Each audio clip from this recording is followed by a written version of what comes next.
गोपीजन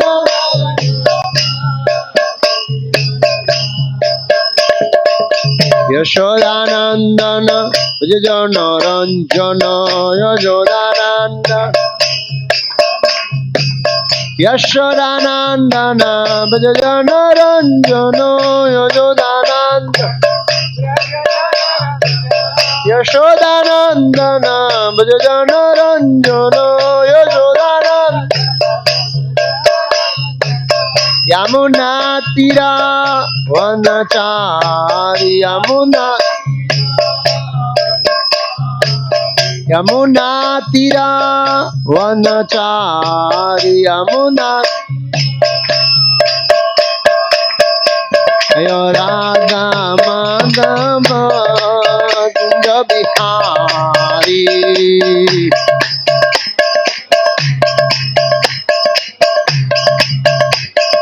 गोपीजन वल्लभ गिरिवरधारी गोपीजन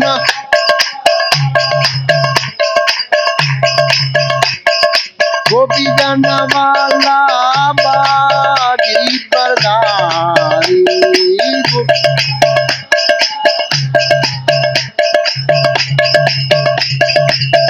यशोदानंदन भजन रंजन यशोदानंदन भजन रंजन यशोदानंदन यमुना तीरा वनचारी यमुना तीरा वनचारी यमुना तीरा राधा माधव कुंज बिहारी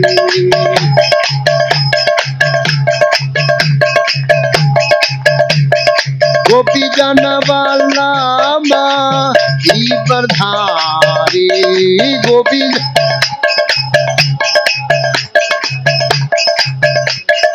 गोपीजन वल्लभ गिरिवरधारी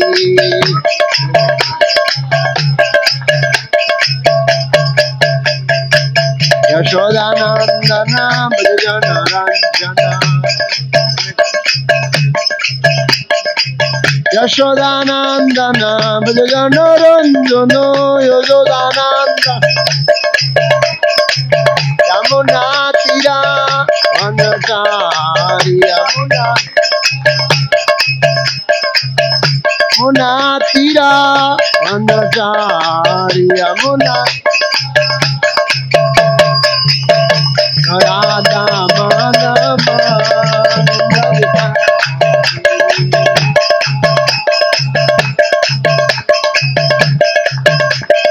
राधा माधव कुंज बिहारी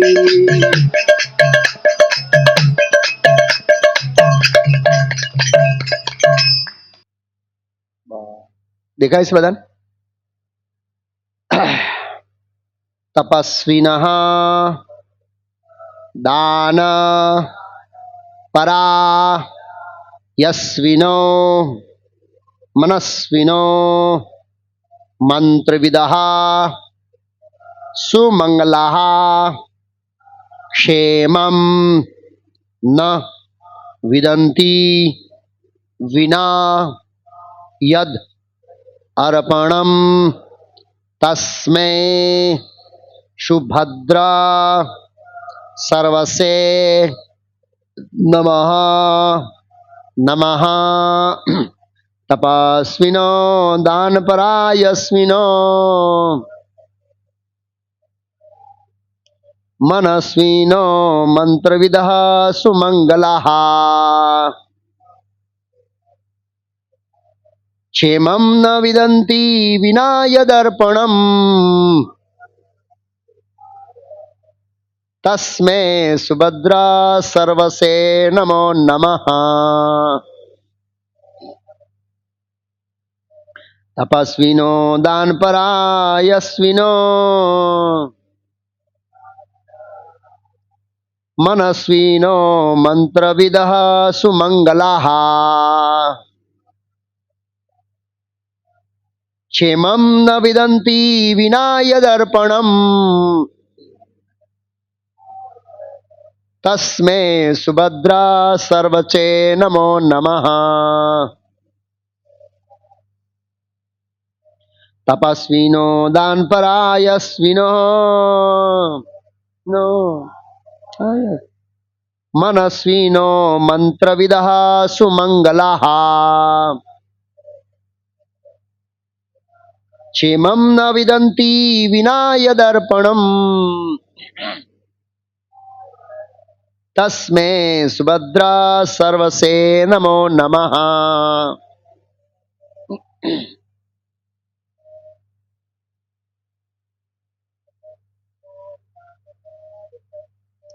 तपस्विनो दानपरायसस्विनो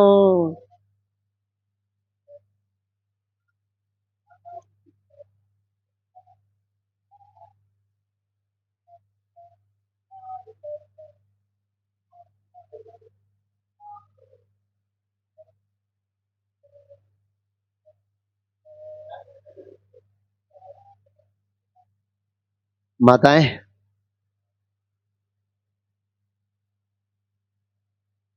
तपस्विनो दानपरायसस्विनो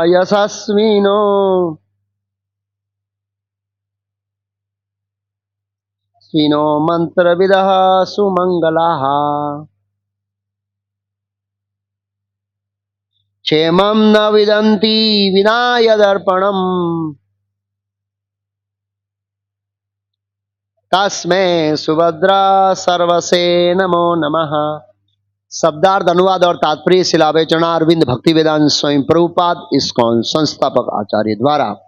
तपस्विनः बड़े बड़े विद्वान ऋषि, दानपराः बड़े बड़े दानी, यस्विनः बड़े बड़े लब्ध प्रतिष्ठा,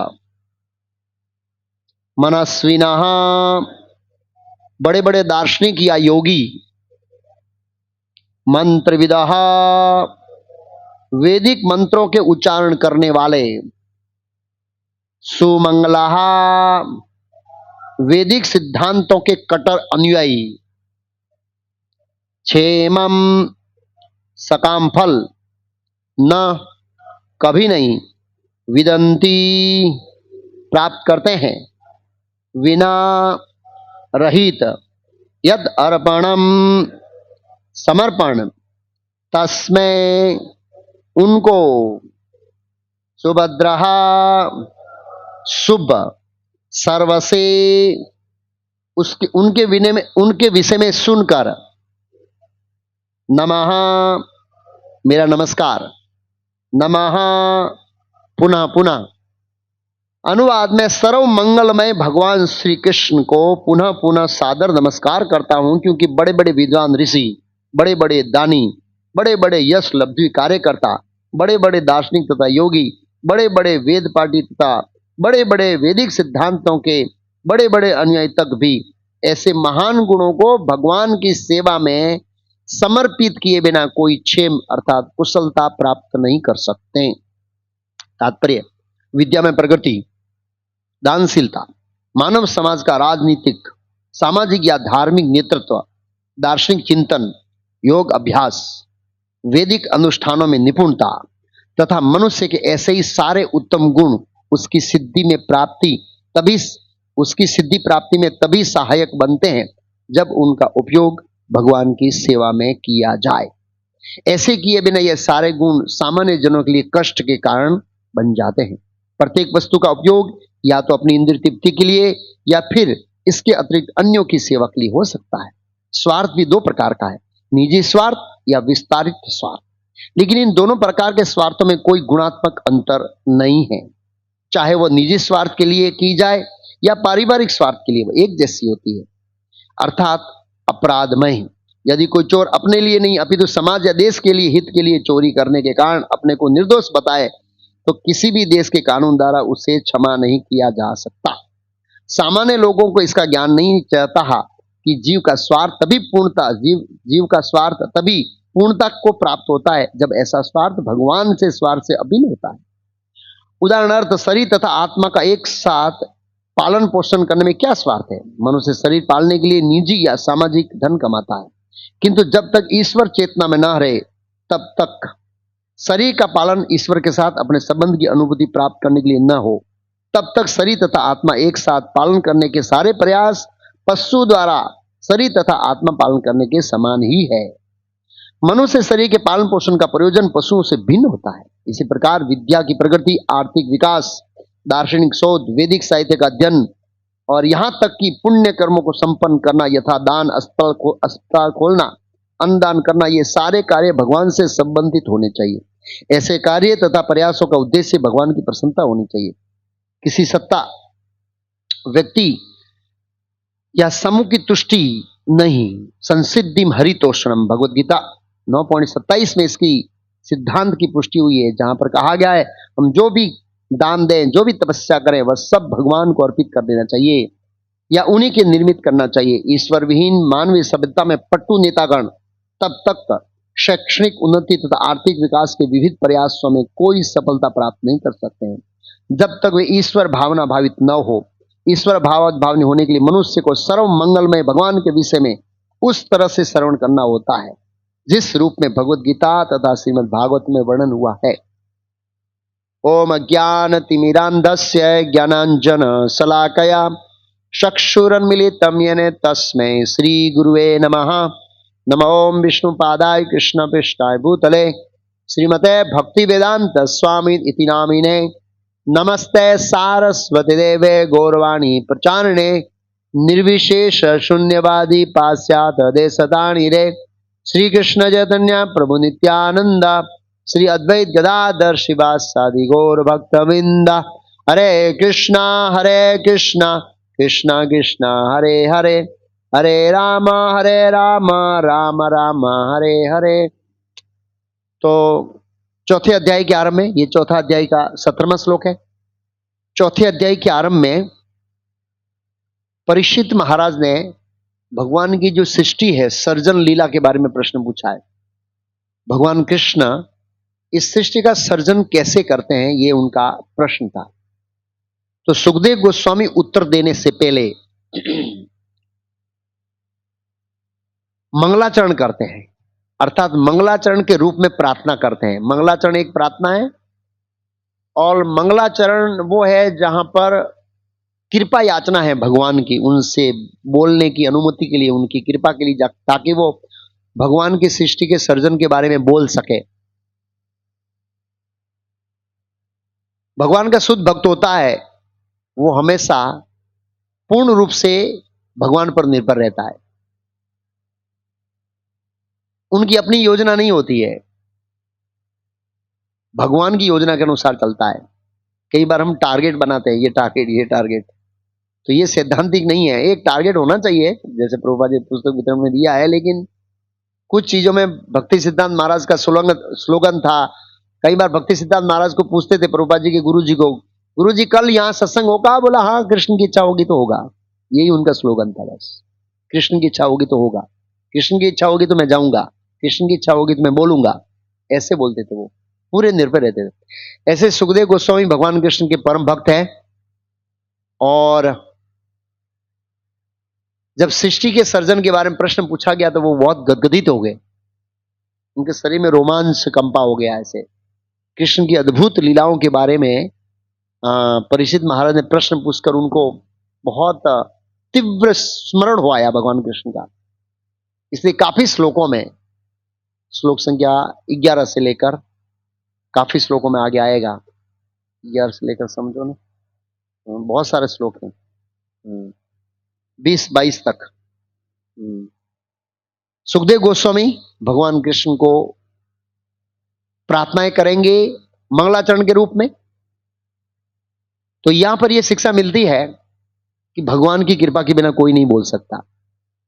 हमारे अंदर जो भी शक्ति है, जो भी कला है, जो भी गुण है, वो भगवान के कारण है, उनकी कृपा के कारण है। तो हमें इस तरह से सचेतन रहना चाहिए, सचेतन कि हम जो भी कुछ कर रहे हैं, बोल रहे हैं, वो सब भगवान की कृपा है। ये शिक्षा है इसमें खास करके। किसी भी प्रकार की शक्ति हो, भौतिक हो या आध्यात्मिक, गुण भी किसी भी प्रकार के हो, भौतिक हो या आध्यात्मिक, सब कृष्ण कृपा के कारण है। तो सुखदेव गोस्वामी अपने आचरण से बता रहे हैं कि किस तरह से हमें भगवान का स्मरण करते हुए बोलना चाहिए। अर्जुन भगवान का स्मरण करते हुए युद्ध कर रहा था। हमें भगवान का स्मरण करना है और भगवान के बारे में बोलना है, क्योंकि भगवान की कृपा के बिना कोई व्यक्ति भगवान के बारे में बोल भी नहीं सकता। उसका उदाहरण तो वो चैतन्य चरितमृत में आया, केशव काश्मीरी ब्राह्मण का। वो भगवान के बारे में बोलना चाहता था, वो रिलेट था भगवान के टॉपिक, नहीं बोल पाया। चैतन्य महाप्रभु ने ब्लॉकेज कर दिया उसको क्योंकि उसको अपनी विद्या पर घमंड था।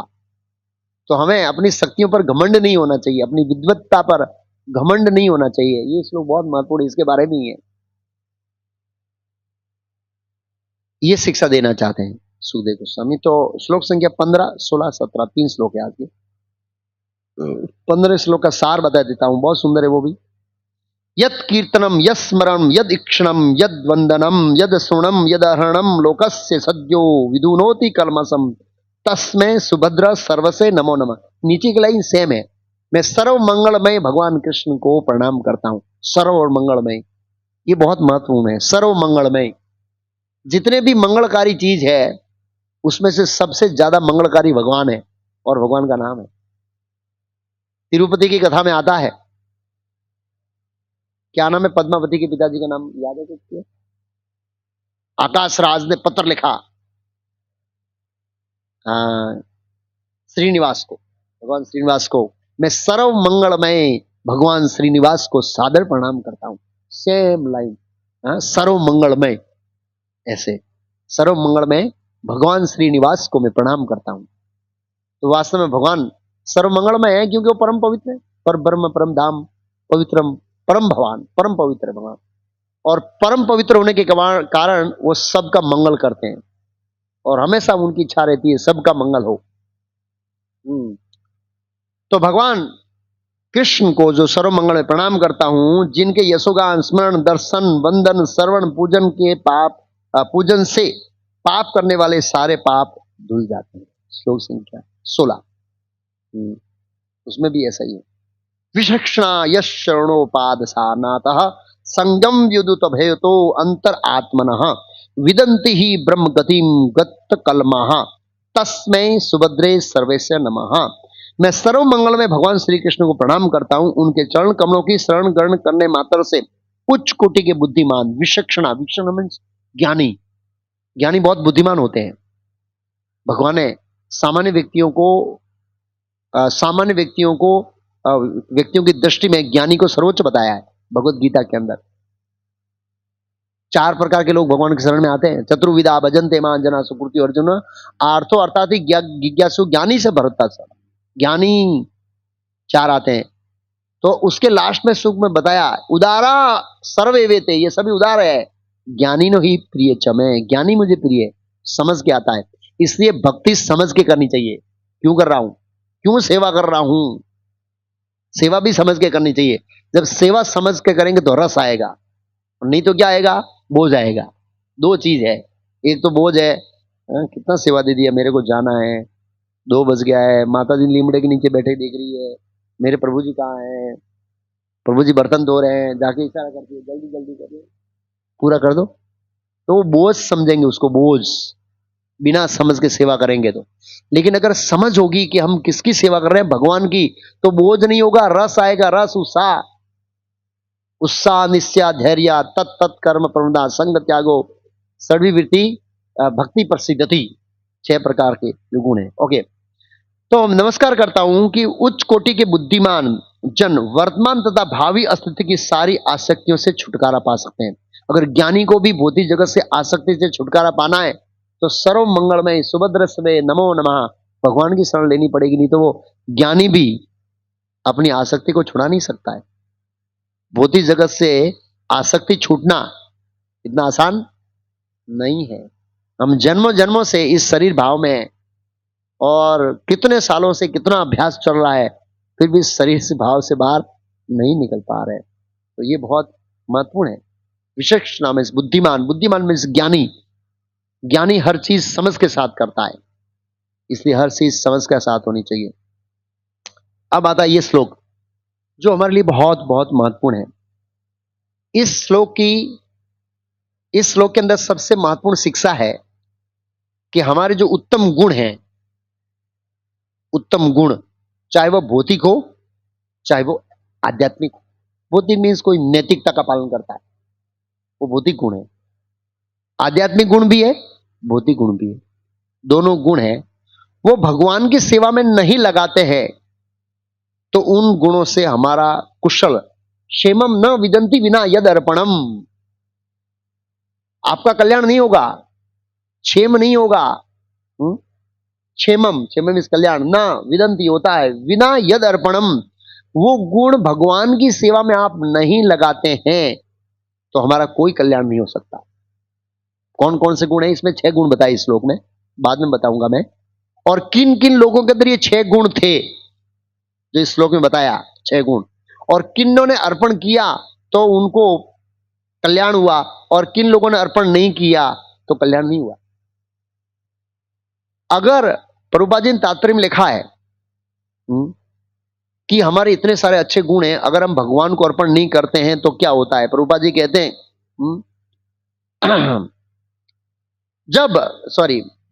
जब इनका उपयोग भगवान की सेवा में किया जाता है, ऐसे किए बिना सारे गुण सामान्य जीवों के लिए कष्ट के कारण बन जाएंगे। अगर हमारे अंदर सद्गुण है, भौतिक और आध्यात्मिक और वैदिक, जो भी भगवान को अर्पण नहीं करते हैं वो कष्टों का कारण बनेंगे। क्यों कष्टों का कारण बनेंगे? प्रभुपाद जी ने कहा हर जीव अपने गुणों का 2 ही जगह उपयोग करता है, ऑलमोस्ट 2 जगह पर, एक तो अपने लिए और एक भगवान के लिए। बस 2 ही ऑप्शन है प्रभुपाद जी ने कहा इस श्लोक में। प्रत्येक वस्तु का उपयोग या तो अपनी इंद्रिय तृप्ति के लिए या फिर इसके अतिरिक्त अन्यों के लिए। अन्यों के लिए मीन्स वो इंद्रिय तृप्ति का विस्तार है, एक्सटेंडेड इंद्रिय तृप्ति, प्रभुपाद जी इंग्लिश में लिखा, विस्तारित इंद्रिय तृप्ति। 2 प्रकार की इंद्रिय तृप्ति है, एक तो मैं मेरे लिए कर रहा हूं और उससे ऊपर जाता है आदमी भौतिक दृष्टिकोण से निस्वार्थी बनने जाता है, मेरे लिए कुछ नहीं कर रहा हूं, मेरे परिवार के लिए कर रहा हूं, वो भी इंद्रिय तृप्ति है। उसमें प्रभुपाद जी गुण मात्रा में अंतर नहीं है, गुणात्मा में अंतर नहीं है। कोई वाला चोरी क्यों कर रहा है? परिवार के लिए कर रहा हूं भाई। चोरी क्यों? समाज के लिए कर रहा हूं भाई, मेरे लिए थोड़ी कर रहा हूं मैं। तो क्या पुलिस छोड़ देगी आपको? आप परिवार के लिए बोलो मैं निस्वार्थ हूं, देखो मेरी सेवा निस्वार्थ है, मेरा कोई स्वार्थ ही नहीं है इसमें। किस लिए चोरी को? समाज के लिए कर रहा हूं। किसके लिए? भारत के लिए चोरी कर रहा हूं भाई, डॉलर की चोरी भारत के लिए कर रहा हूं।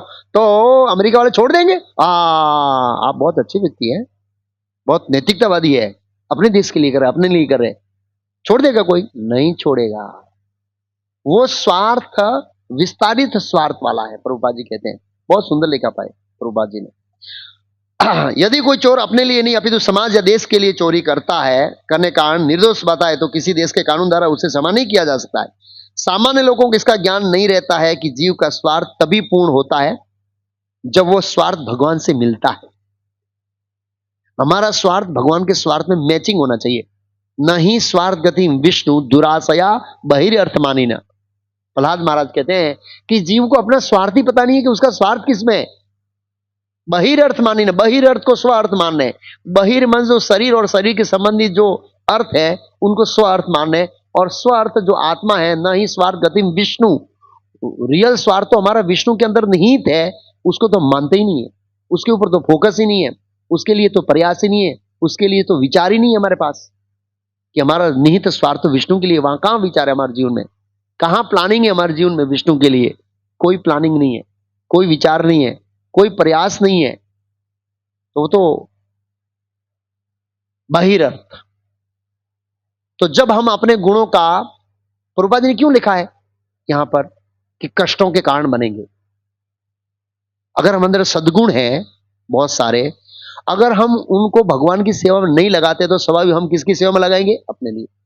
जब हम अपने सेवा में लगाएंगे तो कष्टों का कारण बनेंगे। कैसे कष्टों का कारण बनेगा? जब इंद्रिय तृप्ति करेंगे उन सद्गुणों के माध्यम से, तो इंद्रिय तृप्ति का रिजल्ट क्या आएगा? प्रभुपाद जी ने कहा कष्ट। इसलिए प्रभुपाद जी ने कहा कष्ट का कारण बनेंगे। हाँ, तो इन गुणों का उद्देश्य क्या है? ये जो गुण है इनका उद्देश्य क्या है? इन गुणों का उद्देश्य है अंततः भगवत प्रेम प्राप्त करना। जितने भी सद्गुण हैं भौतिक हो या आध्यात्मिक या वैदिक, वो सभी सद्गुणों का उद्देश्य है भगवत प्रेम प्राप्त करना। अगर भगवत प्रेम प्राप्त नहीं करते हैं उन गुणों से, या उन गुणों से भगवत प्रेम प्राप्त नहीं होता है, तो भागवत में उसके बारे में श्लोक है, धर्म सौनिष्ठिते सपुंसा विश्वक्सेन कथांसु यः नोत उत्पादे रतिम शरम ही एव केवलम। वो सब क्या है? शर्म ही एव। आपने जो गुण अर्जित किया, नम्रता का, सत्यता का, दया का, जो भी गुण है, दान का, वो सभी गुण है शर्म ही एव केवलम। वो सब गुण पानी में चले गए। अगर उससे भगवत प्राप्ति नहीं होती है तो शर्म ही एव केवलम बताया है इस श्लोक में। बताई क्षेमम न विनंति विना यद अर्पणम। वो गुण क्षेम में से उसका कल्याण नहीं होगा। विना यद अर्पणम, कृष्ण को अर्पण किए बिना उन गुणों का आपका कोई कल्याण नहीं होगा उस गुणों से। शर्म ही एव केवलम, शर्म होगी। सेम श्लोक ब्रह्मा जी बोलते हैं भागवत में, ब्रह्म स्तुति में 10वें स्कंद में, श्रियम श्रुतिम भक्ति मुदस्यते विभो क्लिश्यन्ति ते केवल बोध लब्धे तेषां सो कलेश एव शिष्यते नान्यद यथा स्थूल तुषा धाति नाम। तो ब्रह्मा जी कहते हैं कि सर्वोच्च कल्याणकारी मार्ग है आध्यात्मिक जीवन का भक्ति मार्ग। कोई उसको छोड़कर ज्ञान मार्ग या शुष्क चिंतन को ग्रहण करता है तो क्लिश्यन्ति ते केवल बोध लब्धे, वो खाली कष्टों का कारण है। उसमें कष्ट ही कष्ट है। और वो कैसा कष्ट है? जैसे वो डांगर होती है, डांगर राइस, उसको पीटते हैं तो उसमें से वो राइस का दाना निकल जाता है और भूसा रहता है। तो यहां पे स्थूल तुषाव धाती नाम, जैसे भूसों को कितना भी कूटोगे उसमें से चावल नहीं निकलेगा। बकरी होती है ना, बकरी, कई बार उसके 3 आंचल होते हैं, पता है, थर्ड होता है, उसमें से दूध नहीं आता है। उसको कितना ही आप ऐसे करोगे उसमें दूध नहीं आएगा, उसमें दूध नहीं है। ऐसे वो भूसे से राइस नहीं निकलेगा। उसको भूसे को कितना ही कूटो वो कलेश मिलेगा आपको उसको। मेरा एक्स्ट्रा आंसर होते हैं गाय के, जैसे ही बकरी के, जो भी है, तो उसमें से दूध नहीं आएगा। ऐसे ही जो भक्ति मार्ग को छोड़कर जो भी और मार्ग अपनाते हैं हम लोग, वो सब मार्ग है कलेशों का कारण है। कलेशो कलेशो अधिकतर अव्यक्त तेषाम। भगवत गीता के बारे में अध्याय भगवान ने बताया कि जो निराकार का मार्ग है, अर्जुन ने साकार निराकार के बारे में प्रश्न किया था, कलेशो अधिकतर अव्यक्त चेतसाम, कलेशो अधिकतर अव्यक्त चेतसाम, अव्यक्त मार्ग है वो कलेशों का कारण है।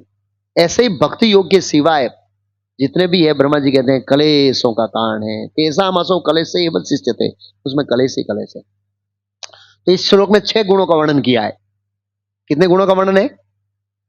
और प्रभुपाद ने ट्रांसलेशन किया, बड़े बड़े तपस्वीनो, बड़े बड़े तपस्वी, दान परहा, बड़े बड़े दानी, यशस्विनो, बड़े बड़े यशस्वी, यशस्वी में बहुत विख्यात लोग हैं, मनस्विनो हो, मनस्विनो में प्रभुपाद ने ट्रांसलेशन किया है बड़े बड़े दार्शनिक या योगी, मंत्र विदह, जो मंत्र उच्चारण करने में पटु है, वैदिक मंत्रों उच्चारण करने में पटु है, मंत्र विदह, सुमंगला मीन्स वैदिक सिद्धांतों के कट्टर अनुयायी, जो वैदिक सिद्धांत है उसका कट्टरता से पालन करते हैं।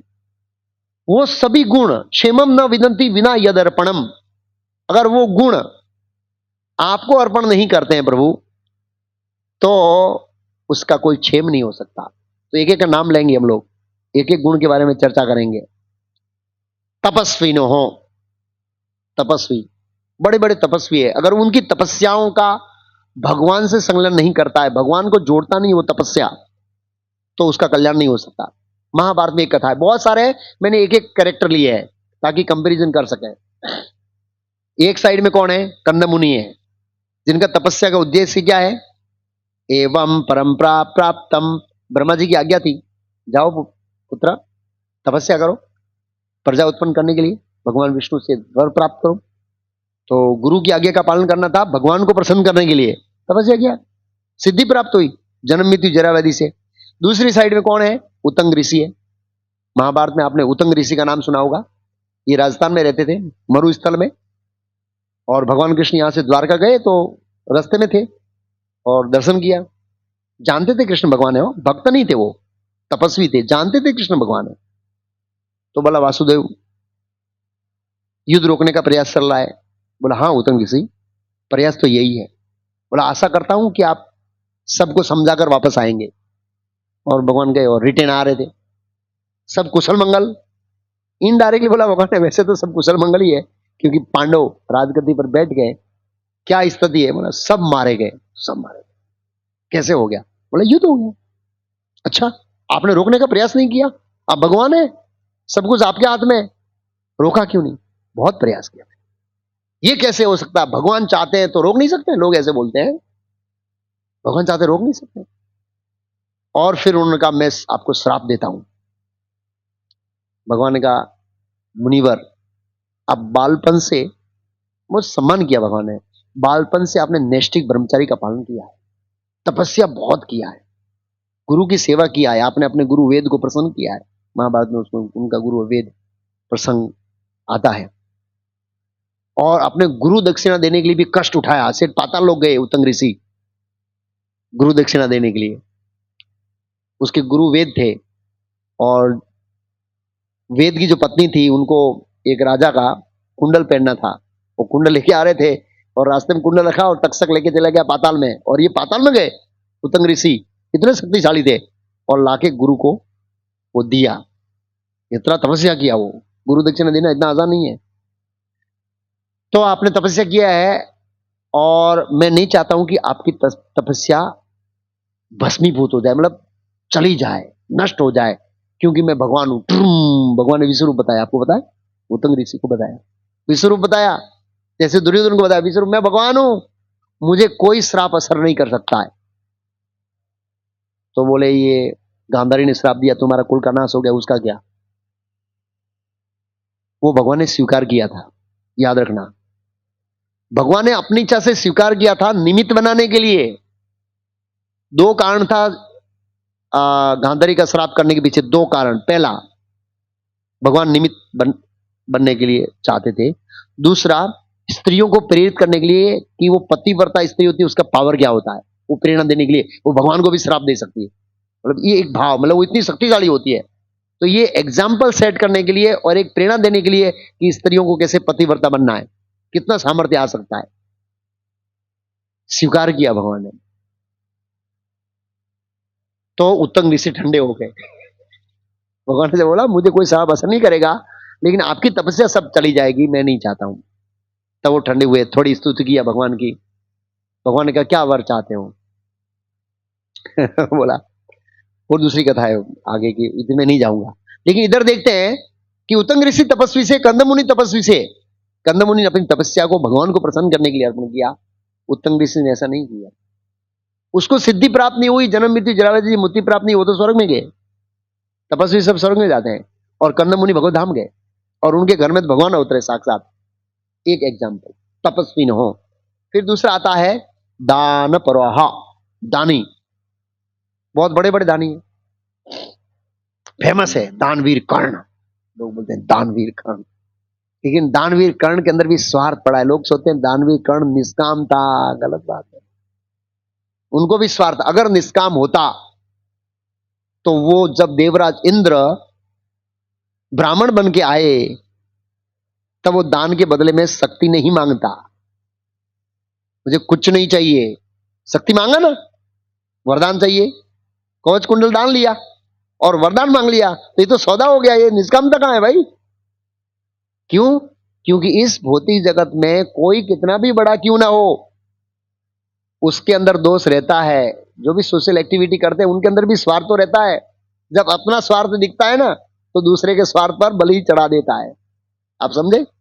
कोई बहुत सोशल एक्टिविटी करने वाला है, उसका नियम है किसी को भी कष्ट आए हॉस्पिटल ले जाऊंगा, बराबर?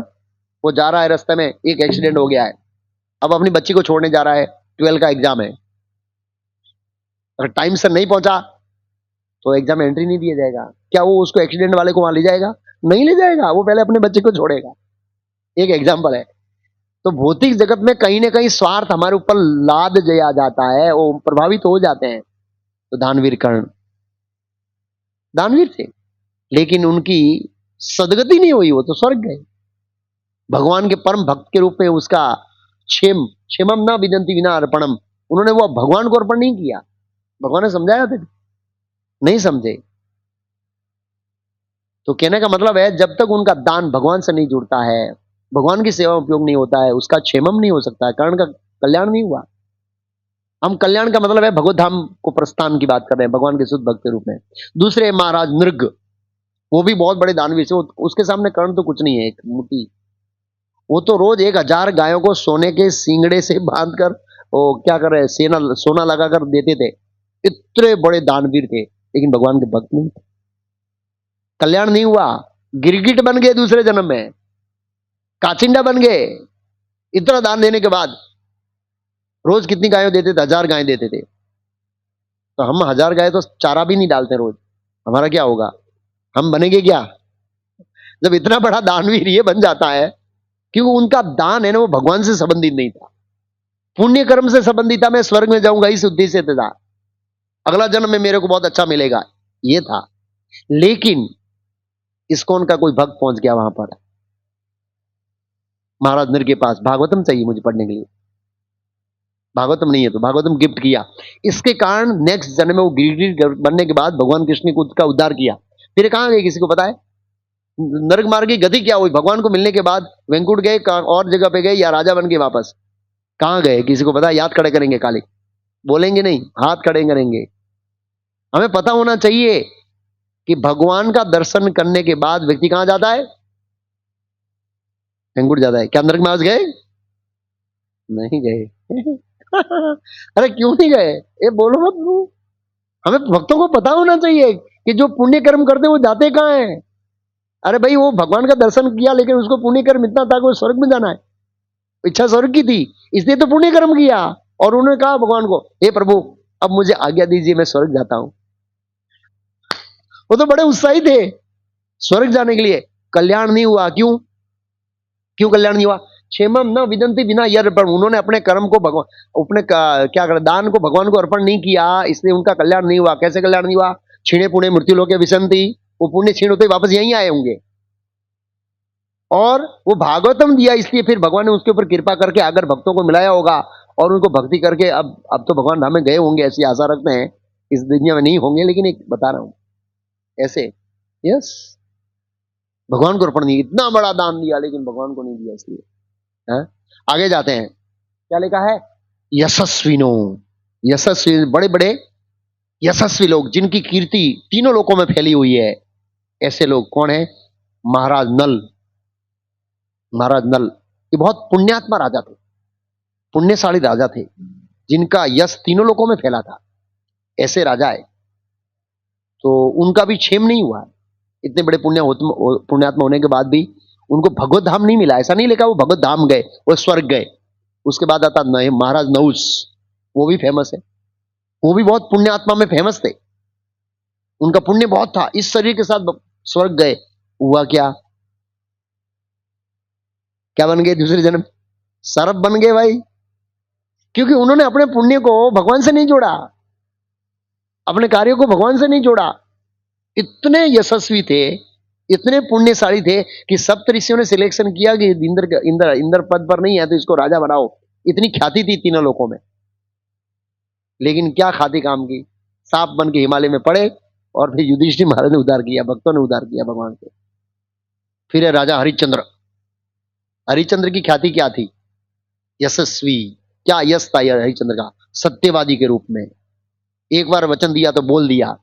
और वो यश, इतना यश फैल गया तीनों लोकों में कि देवताओं को शंका होने लगी कि क्या कोई व्यक्ति भौतिक, मतलब भौतिक जगत में, खास करके पृथ्वी लोक व्यक्ति इतना सत्यवादी हो सकता है कि संकट काल में भी अपने सत्य पर अडिग रहे? ऐसा बन सकता है? ऐसा हो ही नहीं सकता।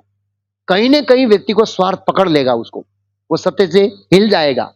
इसलिए विश्वामित्र के अंदर संशय हुआ कि सभी समय में, सभी परिस्थितियों में व्यक्ति इस दुनिया में सत्यवादी, अपनी सत्यवादिता पर टिक नहीं सकता। तो आए वो परीक्षा लेने के लिए, परीक्षा लिया, क्या सेवा कर सकता हूं? राज्य दे दो, दे दिया, ठीक है, अब दक्षिणा दे दो। राज्य दे दो, बाद में दक्षिणा दे दो, मुझे भिक्षा दे, भिक्षा चाहिए। अब भिक्षा कुछ था नहीं, तो बोला मेरा राज्य वहां तू रह नहीं सकता, तो काशी उधर कोई दूसरे राज्य में चले गए जहां हरिश्चंद्र का राजा वहां नहीं रह सके, और वहां पीछे पड़ के मेरी दक्षिणा, तूने प्रॉमिस दिया था। तो फिर वो क्या हुआ, अपनी पत्नी और बच्चे को भेज दिया। बोले ये तो दक्षिणा कुछ भी नहीं। खुद नौकरी लग गए। कहां पर? शमशान घाट में लकड़ी बेचने के लिए नौकरी लग गए। दक्षिणा, और उससे दक्षिणा दी। फिर वो बच्चा मर गया उसका, और लेके आए शमशान में।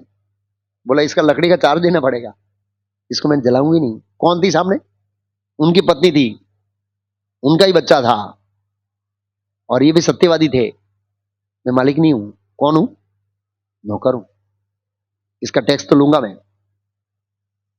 पत्नी ने साड़ी फाड़ के दिया, एक पल्लू था वो भी फाड़ के दे दिया इसके रूप में, यही है मेरे पास। तब आकाश में सभी देवता विश्वामित्र के साथ प्रकट हुए। विश्वामित्र देवताओं ने समझा विश्वामित्र को, बस अब बहुत हो गया, ये व्यक्ति सत्य पर अड़के है। परीक्षा पास, अब छोड़ दीजिए उनको। जैसे जैसे ब्रह्मा जी आए बलि महाराज और वामन भगवान का सुलह करने के लिए कि प्रभु बहुत परीक्षा हो गई है, पास हो गया है, छोड़ दीजिए। ठीक, ब्रह्मा जी ने बोला है ना, छोड़ देते हैं। देवता ने बोला है तो विश्वामित्र ने छोड़ दिया। ऐसे हरिचंद्र थे, सत्यवादी था, लेकिन उसमें लिखा वो भगवत धाम नहीं जा पाए, स्वर्ग गए, छीणे पुणे मृत्यु लोके विसंति, वापस आए बोधि जगत में। फिर लिखा है महाराज शिवी। महाराज शिवी जो थे वो बहुत यशस्वी व्यक्ति थे। पता है किसके? महाराज शिवी की ख्याति क्या थी? यशस्वी नो मतलब ख्याति। शरणागत को कभी छोड़ना नहीं है, जो भी हो जाए। तो उसकी फैलने लगी, जैसे इनकी सत्यवादी का तरह फैली थी, इसका बोला ये शरणागतों के रक्षक है क्योंकि राजा है। तो देवता देते गए, देवता देखने लगे कैसे रक्षा करता है ये शरणागत की। अग्निदेव और इंद्र, मेरे ख्याल से अग्निदेव कबूतर बन गए नहीं, और इंद्र बन गए बाज पक्षी। ऐसे पीछे पीछे पीछे आके सीधा चरण में बैठ गए, बैठ गए इधर या गोद में बैठ गए। महाराज आप राजा हैं, प्रजा का रक्षण करना आपका कर्तव्य है। आपने वचन दिया है, जब ये मुकुट धारण किया, राजगादी ग्रहण किया, तब वचन दिया था कि मैं प्रजा का पालन अपने प्राणों की बाजी लगाकर करूंगा। हाँ, ये आजकल के मंत्रियों को भी शपथ लेनी पड़ती है, वो शपथ विधि होती है ना, लेकिन करते नहीं है कोई। वो दूसरों की बाजी लगाकर अपनी रक्षा करते हैं। आप लोग मेरे लिए बाजी लगाओ और मेरी रक्षा करो। वैदिक संस्कृति में उल्टा था, मैं आपकी बाजी लगाकर प्राणों की रक्षा करूंगा। जैसे अर्जुन द्वारका में वो ब्राह्मण पुत्र का प्रतिज्ञा लिया, अगर नहीं बचाऊंगा तो अग्नि समाधि ले लूंगा, मेरा राजा का कर्तव्य है। ऐसे तो ये वैदिक संस्कृति थी, प्राणों की बाजी दे देते थे। ऐसे लोग थे वास में, समाज का जीवों की रक्षा करने के लिए। तो कबूतर आ गया, हाँ बोला सही है। और वो बाज पक्षी को बोला ठीक है, इसका तो उसको इसको मांस ही खाना है ना? बोला हाँ। बोला इसके बराबर दूसरा मांस दे देता हूं। बोला वो नहीं चाहिए। और बड़ा मांस दे दो, वो नहीं चाहिए, आपका मांस चाहिए। उन्होंने कहा मेरा मांस दे देता हूं। हाँ ठीक है, इसके बराबर का। तो कबूतर को रखा एक साइड में और अपना यहां से काटा रखा। वजन नहीं हुआ, अभी भी पल्लड़ा भारी है, ये काटा, खुद बैठ गए अंदर। तब समतल हो गया, सब देवता प्रकट हुए। तो इस तरह से यशस्वी लोग, वो भी पुण्यशाली आत्मा, भगवान के भक्त वैंकुंठ नहीं जी पाए। क्षेमम न विनंती विना यदर्पणम, क्योंकि वो भगवान से जुड़ा हुआ नहीं था। उसकी शरणागत भगवान से, उनकी शरणागति भगवान से जुड़ी हुई नहीं थी, ये हमें समझना चाहिए। फिर आगे आते हैं मनस्विनो। मनस्विन मतलब प्रभुपाद ने लिखा तात्पर्य दार्शनिक या योगी, दोनों का, या योगी, या तो दार्शनिक या योगी। तो दार्शनिक में कौन आते हैं? षड दर्शन है, इसमें कौन है? कणाद है, जैमिनी है, पतंजलि है, गौतम है। ये बहुत बड़े बड़े दार्शनिक फिलोसोफर है भारत में। आस्तिक है ये, नास्तिक नहीं है, आस्तिक है। आस्तिक मतलब शास्त्रों को स्वीकार करते हैं, वेदों को स्वीकार करते हैं। आगे बताऊंगा आस्तिक और नास्तिक में क्या अंतर है इसे।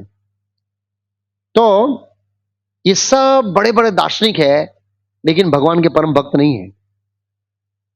इसलिए न क्षेमम विदंती विना यदर्पण, उनका जो दर्शन है वो भगवान को पूर्ण रूप से समर्पित नहीं है, इसलिए इसका कल्याण नहीं हो सकता है। उन्होंने अलग अलग सिद्धांत प्रस्तुत किए हैं जिसमें स्पष्ट परम ईश्वर को घोषित नहीं किया गया है स्पष्ट रूप से। वो तो वेदांत सूत्र में व्यासदेव ने किया। और फिर योगी में आते हैं दुर्वासा मुनि, बहुत शक्तिशाली दुर्वासा मुनि, बहुत शक्तिशाली, बहुत बड़े योगी में श्रेष्ठ है योगियों में से, लेकिन वो भगवान कृष्ण के भक्त नहीं है। इसलिए तो दुर्वासा, अरे अम्बरीश महाराज से पंगा हो गया उनका। झगड़ा हो गया, भगवान के भक्त नहीं है, इसलिए उनका भी कल्याण नहीं हो सकता है। हालांकि वो रामलीला में भी है और कृष्ण लीला में भी है, और भगवान को मानते भी है, ऐसा नहीं है, और जानते हैं कि भगवान कृष्ण परम सत्य है, ऐसा नहीं है नहीं जानते हैं, लेकिन भगवान के शुद्ध भक्त नहीं है, इसलिए वो भगवान के धाम नहीं जा सकते। क्षेमम न विदंती बिना यदर्पणम, उनका जो योग है, उनका जो भी प्रोसेस है, भगवान को अर्पण नहीं करते थे। फिर आगे बताते हैं मंत्र विदहा। मंत्र विदा का मतलब है मंत्र उच्चारण करने में पटु, वैदिक मंत्र उच्चारण करने में पटु, उनका भी कल्याण नहीं होगा अगर वो अपने मंत्रों का उच्चारण भगवान के लिए नहीं करेंगे, और या भगवान को अर्पित करने के उद्देश्य से नहीं करते हैं तो उसका उदाहरण शुक्राचार्य, बहुत पावरफुल ब्राह्मण हो, बहुत पावरफुल ब्राह्मण, कवि नाम उसना कवि, कवियों में मैं उसना कवि हूं, लेकिन भगवान के शुद्ध भक्त नहीं है। जानते हैं विष्णु भगवान है, जब बलि महाराज क्या बोले, बलि महाराज क्या वामनदेव भगवान है, वो विष्णु है, पत्ता है, फिर भी बोला सब कुछ नहीं देना है, 20%। अब असुर असुर भी बोलते हैं 20% दो, तो भक्तों को तो देना ही चाहिए 20%।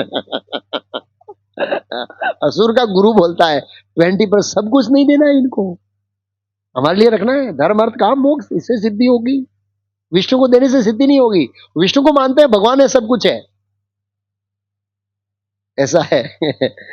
फिर है ये ब्राह्मण पत्नी के, जो ब्राह्मण पति थे वो जब यज्ञ कर रहे थे, वैदिक मंत्रों का उच्चारण करने में पटु थे, वो सब परफेक्ट यज्ञ कर रहे थे, वैदिक यज्ञ, लेकिन जब जिसके लिए यज्ञ कर रहे हैं उनके लिए मांगने जा रहे हैं, भागो बच्चों लोग भागो, कृष्ण बलराम के लिए मांगने हैं, नहीं मिलेगा आपको, भगा दिया। न क्षेमम विदंती, न क्षेमम विदंती बिना यदर्पणम, उनका कल्याण नहीं हुआ। ये तो ब्राह्मण पत्नियां उनकी भक्त थी भगवान की, और भगवान ने देखा कि एक पहिया आगे चल रहा है, एक पहिया पीछे चल रहा है, मतलब ये मेरे शुद्ध भक्त हैं और ये है सकाम कर्मी, अब इनकी गाड़ी चलेगी कैसे। कई बार ऐसा था प्रभु जी, पत्नी बहुत भक्ति करती है तो पति नहीं करता है, और पति करता है तो पत्नी नहीं करती है, तो दो पहिया ऐसे गाड़ी होता है ना, एक पहिया इधर खींचता है एक बदल, तो इसमें सही नहीं चलता है। इसलिए भगवान ने उन ब्राह्मण पर कृपा किया, वो पत्नियों को आने के बाद जब वापस गई तो उनको रियलाइजेशन हो गया, पहले नहीं था, तब कल्याण हुआ। अगर वो ब्राह्मण पत्नियां नहीं होती तो उनका कल्याण नहीं होता, भले ही कितना मंत्र, वैदिक मंत्रों का उच्चारण करें, शुक्राचार्य जैसे। फिर लिखा है सुमंगलाहा, सुमंगला का प्रभाव जानेंगे, वैदिक सिद्धांतों के कट्टर अनुयायी, जो वैदिक सिद्धांतों का पालन करने में बड़े परफेक्ट है। जरासंध, जरासंध वो वैदिक क्षत्रिय था, वेदों को मानता था।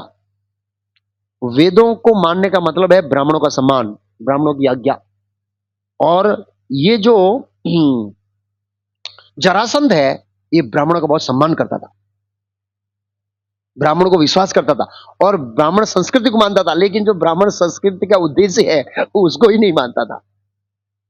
तो जरासंध नास्तिक नहीं था, नास्तिक और अनिश्वर, वो अनिश्वरवादी था, अनिश्वरवादी भी बोल सकते हैं क्योंकि वो शालिग्राम शिला का पूजन करता था वो तो। लेकिन कृष्ण को भगवान नहीं मानता था, कृष्ण को अर्पण नहीं किया उसने अपनी शक्ति, अपना वैदिक सिद्धांतों के नियम, वो तो पक्का था, ब्राह्मण बन के आए थे, भगवान को पता था हम ब्राह्मण बन के जाएंगे तो जरासंध कोई भी चीज के लिए मना नहीं करेगा, क्योंकि वैदिक संस्कृति का पार्ट है, भाग है कि ब्राह्मणों को मुंह मांगी चीज देनी चाहिए, और वो उसमें पक्का था।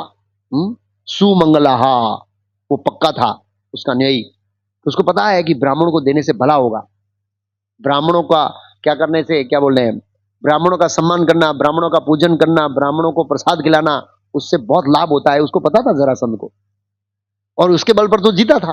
ब्राह्मणों को बोला यज्ञ करो, मैं कृष्ण पर आक्रमण करने जा रहा हूं, जीत के आया तो जीवन भर शुद्ध घी के लड्डू खिलाऊंगा। और हार गया तो सबका गला काट दूंगा। तो ब्राह्मण डर गए, बोला प्रभु इस बार तो आप भाग जाना। तो भगवान ने देखा ब्राह्मणों का जीवन बचाने के लिए भागे हो, वो रणछोड़ बन गए ब्राह्मणों का जीवन बचाने के लिए, इसलिए रणछोड़ बने। ये कहा था सुमंगला। तो जरासंध, लेकिन भगवान को उन्होंने अपना जीवन अर्पण नहीं किया। वो जो सिद्धांत थे वो भगवान को अर्पण नहीं किया, इसलिए उसकी सदगति नहीं हुई। निसंदेह भीम से आपने मारा, उसकी भी कुछ गति हुई होगी, कहने का मतलब है। तो प्रभुपाद तात्पर्य में लिखा है ये सभी हमारे अंदर गुण हैं, तपस्या, दान, यश, वैदिक मंत्रों का उच्चारण, दार्शनिकता और सुमंगला का मतलब है वैदिक सिद्धांत के अनुयायी जो है वो ये सब भगवान को अर्पण नहीं करते हैं तो हमारा कल्याण नहीं हो सकता है। ये विष्णु से, कृष्ण से जुड़ने चाहिए। इसलिए भगवान स्वयं भगवद गीता में कहा यत करोसी यद अस्नासी यद जुओसी ददासी यतः यद तपस्यासी कौन्तेय तत्कुरु मद अर्पणम। तुम जो भी तप करते हो, दान करते हो, यज्ञ करते हो, कर्म करते हो, मुझे अर्पण करो। ये कर्म मिश्रा भक्ति है हालांकि, लेकिन उससे हमारा कल्याण होगा। और अगर हम भक्ति करते हैं तो इन सब का फल हमको ऑटोमेटिक मिल जाएगा। ये जो चीज बताई है यहाँ पर, तपस्या, दान, यश, मनस्विन मतलब दार्शनिकता, वैदिक मंत्रों में उच्चारणता, सुमंगलता, ये सब फल मिल जाएंगे। भगवत गीता के 8वें अध्याय का लास्ट श्लोक है, जिसमें भगवान ने कहा कि जो भक्ति करता है वो सबका फल मिल जाएगा। क्या कहा भगवान ने? वेदेषु यज्ञेषु तपस्सु चैव दानेषु यत् पुण्य फलम। उनका जो पुण्य का फल है इन सब करने का, हाँ, प्रदिष्टम वो मिल जाएगा। क्या लिखा? अत्येति तत्सर्व इदम विदित्वा योगिम परम स्थान उपेति चाद्यम। उसका सब फल मिलेगा, वो बिना फल के नहीं रहेगा और अंत में उसको भगवत धाम की प्राप्ति होगी। सब फल मिल जाएगा, यहां जो बताया ना वो सब मिल जाएगा। और दूसरा हमें यह भी याद रखना चाहिए, ये जो भी नैतिक गुण है, वैदिक गुण है या आध्यात्मिक गुण है, वो सभी गुण जो है वो भगवान की भक्ति करने से प्रकट हो जाते हैं। भगवान के शुद्ध भक्त हृदय में सभी गुण रहते हैं। श्रीमद् भागवत के 5वें स्कंद का यस्यास्ति भक्ति भगवत्य किंचना सर्वेर गुणेर समासते सुराः हराव अभक्तस्य कुतो महद गुणा मनोरथेन आसति धावतो वही। यस्यास्ति भक्ति, जिसके हृदय में भक्ति है, भगवत्य अकिंचना, जो भगवान का अकिंचन भक्त है, समासते सुराहा, सुरा मीन्स, सुर मीन्स देवता, और सुराहा मीन्स सभी देवता। सभी देवताओं के अंदर कोई ना कोई गुण है ही, देवी गुण, वैदिक गुण या नैतिक गुण। यस्यास्ति भक्ति भगवत्य किंचना सर्वेर गुणे समासते सुरा, सभी गुण मौजूद है भगवान की भक्ति करने के कारण। हराव अभक्त से कुतो महद गुणा, जो भगवान का मान भक्त नहीं है उसके अंदर ऊपरली दृष्टिकोण से ऊपर ऊपर से गुण दिख सकते हैं, लेकिन जब वो गुण का रियल उपयोग करने आए तो पलट सकता है। जैसे ये उतक ऋषि पलट गए। अब भाई जिसके ऊपर तू तपस्या करके फल प्राप्त कर रहा है उसके सामने हो गया तू उसको ही श्राप देने लगा, ऐसा हो सकता है। तो ये सभी गुण है। यस्यास्ति भक्ति भगवते अकिंचना सर्वेर गुणे समासते सुराहा हराव अभक्त से कुतो महत गुणा मनोरथे न आश्रजित धावतो वही। तो ये श्लोक का सार ये है कि आपके अंदर जो भी गुण है, अगर वो गुण भगवान के सेवा में नहीं लगाएंगे, क्षेमम न विदंती विना यदर्पणम, तो हमारा कल्याण नहीं होगा। बस ये उसका सार है आज के लेक्चर का। हमारे अंदर जो भी गुण है उसको किसकी सेवा में लगाना है? भगवत सेवा में लगाना है, तभी हमारा कल्याण हो सकता है। तब तक हमारा कल्याण नहीं हो सकता। ये आज का सार है। ये सुखदेव गोस्वामी कहना चाहते हैं। हरे कृष्णा। कितना सुंदर श्लोक है और प्रभुपाद चाहते बड़े बड़े, कितना भी बड़ा दानवीर, कितना भी बड़ा यशस्वी, कितना भी बड़ा तपस्वी क्यों ना, बड़े बड़े शब्द का प्रयोग है सब, मतलब फिर भी नहीं मिलता है। कृष्ण को अर्पण किए बिना उसका परम लाभ प्राप्त नहीं कर सकता है वो व्यक्ति। कितना महत्वपूर्ण सिद्धांत है कृष्ण भक्ति, कितना महत्वपूर्ण सिद्धांत है। ऐसे हम जो कृष्ण भक्ति कर रहे हैं, कृष्ण से जुड़े हुए हैं, कितना महत्वपूर्ण अभ्यास कर रहे हैं हम लोग। इसलिए इसकी वैल्यू पता होनी चाहिए हमें, भक्ति की वैल्यू हमें पता होनी चाहिए। बहुत महत्वपूर्ण अनाउंसमेंट।